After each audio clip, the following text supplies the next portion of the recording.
Bom dia para os amigos novamente, bom dia quem nos assiste, quem nos escuta. Para mim, ontem o Cruzeiro protagonizou o maior vexame da sua história. O maior da Para história? mim, sim. Tá?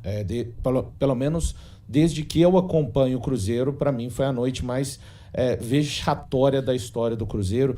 Nem as 114 rodadas disputadas em 3 anos de Série B, nem o Souza, nem outro tipo de derrota, para mim se equiparam ao que o Cruzeiro fez ontem no Mineirão, diante do Mushuc Runa. Eu vou começar falando daquele que eu entendo que...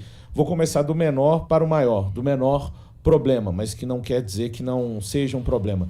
No jogo de ontem, eu realmente concordo com aqueles que entendem que o Cruzeiro foi um time desorganizado, aí é na conta do Leonardo Jardim, no jogo de ontem, um time completamente desorganizado para defender, para atacar, e quando eu, pelo menos, concordo com aqueles que dizem que o técnico é 30%, dos 30% dele, ele não entregou 5 ontem.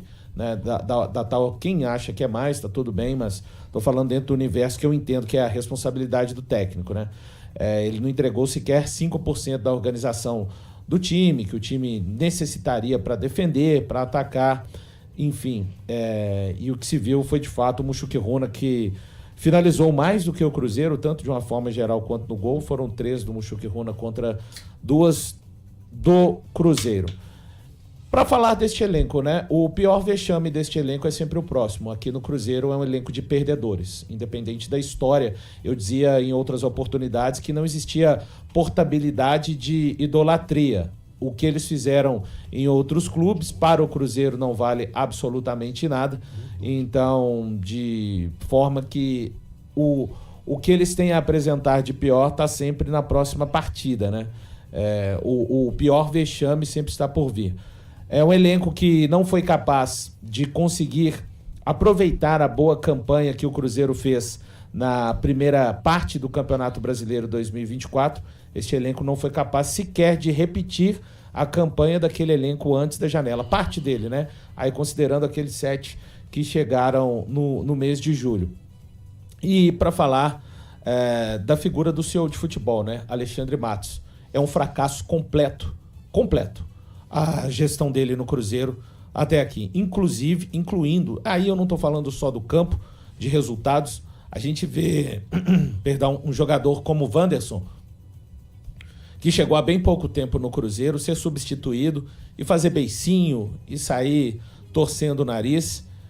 Quem quiser acreditar que se essa direção de futebol, se o Matos ficar no Cruzeiro até a metade do ano e que na próxima janela ele vai acertar as coisas, acredite, eu perdi total a capacidade de acreditar que o departamento de futebol, e aí são todos os nomes do departamento, independente de que cada um tem a sua função, não dá para apontar para o Alexandre Matos, tirar esse aqui, não, porque quando vieram todo o departamento de futebol, todos foram muito bem cantados em verso e prosa. O Alexandre Matos tem experiência no futebol, está acostumado a lidar com grandes jogadores. Paulo Pelaipe também foi o cara que participou, inclusive, da montagem daquele Flamengo de 2019. Edu Dracena já teve bom serviço prestado. Edu Dracena já não está mais, então não dá para tirar para mim. É claro que cada um tem a sua função, a sua responsabilidade, mas não dá para ficar excluindo nomes, né? Para voltar um pouco no Jardim ainda, ele vai ter sim, na minha opinião, e a contragosto, mas por conta da inoperância, ineficiência e incapacidade desses jogadores de mudar as coisas, não para que ele tenha resultados, para que o Cruzeiro possa se salvar no ano. O que eu considero se salvar hoje? Acho que é necessário um ajuste de expectativas do torcedor do Cruzeiro, de uma forma geral. Eu não sou sommelier, não dito regras, mas a minha análise do Cruzeiro hoje é um time que precisa se preocupar muito para somar 45, 48 pontos de uma maneira rápida no Campeonato Brasileiro. E isso que está falando é o campo. A gente está falando de um time que perdeu para o Atlético, a gente está falando de um time que empatou contra o Betim, estamos falando de um time que foi dominado contra o América, empatou 3 vezes, perdeu para o Santa Fé só de 1-0, poderia ter perdido mais e foi dominado pelo Mushuc Runa ontem no Mineirão. Então, é isso, eu acho que...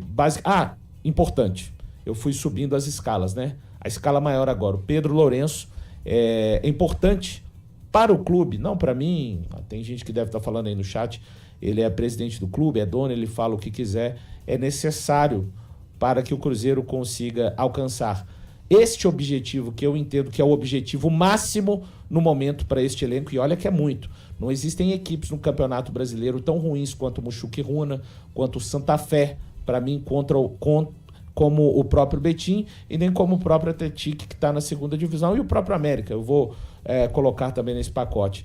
Que o Pedro Lourenço pare de expor todo e qualquer funcionário que não esteja executando um bom trabalho, independente. O trabalho do Alexandre Matos, eu repito mais uma vez, ele é ridículo, ele é vexatório, principalmente quando a gente lembra das palavras que ele proferiu. O melhor momento deste departamento de futebol é surfando no elenco barato e sem qualidade, ainda montado pelo Ronaldo Fenômeno.